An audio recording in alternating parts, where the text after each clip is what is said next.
volgende op Skemergrond. Ek het daarop gedaag het, sou jy die snel getrek het, sou jy vir Patty doodgemaak het, Kobus. Ek was amper dood. Ek het gedacht die geregtigheid het gewen, maar nee. Hulle kan enigiets aan my doen. Ek is Hester Minaar. Dis my ma, Jasmine. Aangenaam. Lyk vir my bekend, dit ons sal ontmoet. Wow.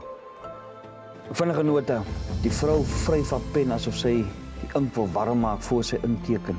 Ons klaar gewees het voor hy Amber uitgestiek het en alles in sy glorie ingestuur het. Larry, my kind. Damn it! Die bewyse gaan al die praatwerk doen. Is daar miskien nog iets wat jy wil byvoeg? Ek sal nie tyd hê om vir almal totsiens te sê nie.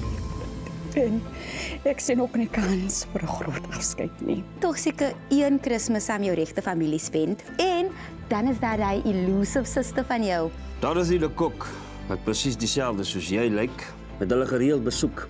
Tot 'n week voor jy daai werk gekry by die logistics company. Lyk daai vrou miskien bekend. Jy wat vir Beer en Blaartjie in die tronk besoek. Nee, ek kan jou verskriklik mis. Moet dan nie gaan nie. Baal nie, maar ek moet.